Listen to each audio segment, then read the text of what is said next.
क्या रामायण सच में हुई थी या यह सब बस एक मनगढ़ंत कहानियां हैं? इसके ऊपर कई बार चर्चाएं हो चुकी हैं। कई लोग हैं जो इसे सच मानते हैं, लेकिन कई ऐसे भी लोग हैं जो आज कहते हैं कि सब एक मनगढ़ंत कहानी है, क्योंकि ऐसा हो ही नहीं सकता।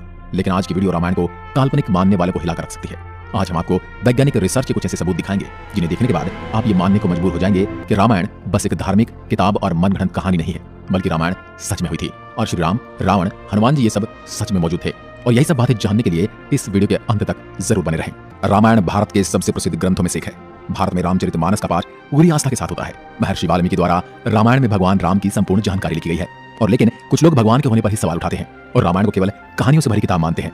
रामायण के अनुसार भगवान राम ने अधर्मी रावण को मारकर धर्म की स्थापना की थी। ज्यादातर लोगों का सवाल होता है कि क्या भगवान राम वाकई धरती पर पैदा हुए थे? क्या वास्तव में रावण के 10 सिर और 20 भुजाएं थी? क्या हनुमान जी अपनी इच्छा से अपना रूप बदल सकते थे? और इन सब बातों की वजह से ही कई लोग रामायण को झूठ समझते हैं। मगर आज हम वैज्ञानिक अध्ययनों के आधार पर सिद्ध कर देंगे कि रामायण में वर्णित घटनाएं पूर्णतया सत्य हैं। नंबर 1, रामायणकालीन हवाई अड्डे। जितना हम रामायण को भारत में मानते हैं उतना या फिर कहूं कि उससे भी ज्यादा श्रीलंका में माना जाता है। और इसीलिए श्रीलंका में रामायण अनुसंधान टीम ने रावण के रामायण काल के 4 हवाई अड्डे खोजने का दावा किया है। पिछले 9 वर्षों से यह ऑर्गेनाइजेशन श्रीलंका के कोने कोने की छानबीन कर रही थी। यहाँ उन्हें कई जानकारी और अवशेष मिले, परंतु 4 सालों में लंका के दुर्गम स्थानों की खोज के कारण रावण के 4 हवाई अड्डे हाथ लगे। रामायण अनुसंधान टीम के अध्यक्ष अशोक कैंट का कहना है कि रामायण की लंका वास्तव में श्रीलंका की है। यहाँ उसानगोड़ा, गुरुलोपोथा, तोतुपोलाकंदा और बरियापोला नामक 4 हवाई अड्डे मिले हैं। और इन्हें हवाई अड्डों से रावण पुष्पक विमान को आसमान में उड़ाता होगा। और यह हवाई अड्डे न सिर्फ ये बताते हैं कि रामायण सच में हुई थी, पर यह भी बताते हैं कि उसमें लिखी गई सारी बातें जिन पर हमें यकीन नहीं होता वो भी सच हैं। नंबर 2, रावण का महल। रामायण के अनुसार रावण सोने की लंका में रहा करता था, जिसे हनुमान जी ने जला दिया था। श्रीलंकन गवर्नमेंट को श्रीलंका में एक ऐसा महल मिला है और यह दावा है कि महल रामायण काल का है। इस महल से कहीं सीक्रेट रास्ते निकलते हैं जो उस महल को शहर के अलग अलग जगह से जोड़ता है। लेकिन जब रिसर्च टीम ने इन पर रिसर्च की तो पता चला कि गुफाएं नेचुरल नहीं बल्कि किसी समय ने इंसानों द्वारा बनाया गया था। श्रीलंकन हिस्ट्री के अनुसार रावण शहर के अलग अलग हिस्सों में अचानक से ही प्रकट हो जाया करता था और पलक झपकते ही उन हिस्सों से गायब होकर अपने महल में पहुंच जाता था। इसलिए जानकारों का मानना है कि रावण इन्हीं गुप्त रास्तों का इस्तेमाल किया करता था। अब इतने बड़े एविडेंस को हम कैसे नकार सकते हैं? नंबर 3, अशोक वाटिका के सबूत। रामायण के अनुसार रावण ने माता सीता का हरण करके उन्हें अशोक वाटिका के अंदर रखा था। कहा जाता है कि अशोक वाटिका रावण का सबसे पसंदीदा स्थान था। ये जगह इतनी रहस्यमयी थी कि हनुमान जी इसे आसानी से ढूंढ नहीं पाए थे। मगर हैरानी की बात तो यह है कि वह अशोक वाटिका आज भी श्रीलंका में मौजूद है। ऐसा माना जाता है कि एलिया पर्वत की एक गुफा में माता सीता को रखा गया था, जिसे सीता एलिया नाम से जाना जाता है। यहाँ सीता माता का एक मंदिर भी है जिसे विरांग टोक कहते हैं और वह यांगना से 10 किलोमीटर की दूरी पर है। यहीं पर सीता जी का अपहरण कर पुष्पक विमान को उतारा गया था। मगर यहाँ पर जिस बात ने सबसे ज्यादा चौंकाया वो यहाँ मौजूद पेड़ हैं। रामायण ग्रंथ में इस बात का जिक्र मिलता है कि अशोक वाटिका में अशोक के वृक्ष बहुत ज्यादा थे, इसलिए इसका नाम अशोक वाटिका रखा गया था। अब जैसा रामायण में इस वाटिका के बारे में कहा गया था, वैसा आज यह गार्डन है, जो कि इसे हम रामायणकालीन एक सबूत मान सकते हैं। नंबर 4, द्रोणगिरी पर्वत। दोस्तों, रामायण में लिखा हुआ है कि युद्ध में जब मेघनाद द्वारा लक्ष्मण जी मूर्छित हो गए थे, उनकी जान बचाने के लिए संजीवनी बूटी की जरूरत पड़ी, जिसके लिए जड़ी बूटी लाने का जिम्मा हनुमान जी को दिया गया था। तब हनुमान जी संजीवनी बूटी लाने के लिए द्रोणगिरी पर्वत पर गए थे। हनुमान जी को जब संजीवनी बूटी का पता नहीं चला तो वह द्रोणगिरी पहाड़ के एक टुकड़े को ही उठाकर ले आए। मान्यताओं के अनुसार ये वही पहाड़ है जो आज भी वहां पर मौजूद है। कुछ लोग इसके बारे में कहते हैं कि आज भी उस पर्वत पर वह निशान मौजूद है जहां से हनुमान जी ने उसे तोड़ा था। लेकिन जिस पर्वत का जिक्र रामायण में मिलता है वहां आज मौजूद है।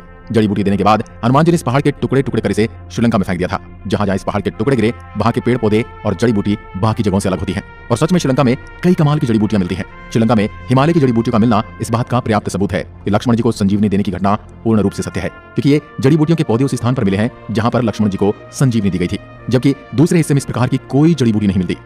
नंबर 5, राम सेतु। रामायण सच में हुई थी इसका सबसे बड़ा प्रूफ है राम सेतु। राम सेतु को एडम्स ब्रिज भी कहा जाता है और इसके बारे में पक्का सबूत तब मिल गया जब नासा ने सैटेलाइट तस्वीरें जारी की। पैसिफिक ओशियन की तस्वीर में कुछ ऐसा था जिसे देखकर वैज्ञानिक भी हैरान रह गए। पैसिफिक ओशियन के हिस्से में साफ तौर से पत्थरों की एक लाइन बनी हुई नजर आ रही थी। जब वैज्ञानिकों ने इसे तस्वीर पर ज्यादा स्टडी की तो पता चला कि पत्थरों से बनी लाइन है। भारत के धनुषकोडी से श्रीलंका के मन्नार द्वीप तक बनी हुई है, जो लंबाई में करीब 30 किलोमीटर तक हो सकती है। पैसिफिक ओशियन में जिस हिस्से में नासा के वैज्ञानिकों के पत्थर से बना पुल नजर आया था, ये वही जगह है जिसका जिक्र रामायण में मिलता है। और अमेरिका के एक आर्कियोलॉजिकल रिसर्च टीम ने भी अपनी रिसर्च में इस बात का दावा किया था कि तमिलनाडु और श्रीलंका के बीच मौजूद राम सेतु वो असल में एक मैन मेड ब्रिज है जो कई हजार साल पहले इंसानों ने बनाया था।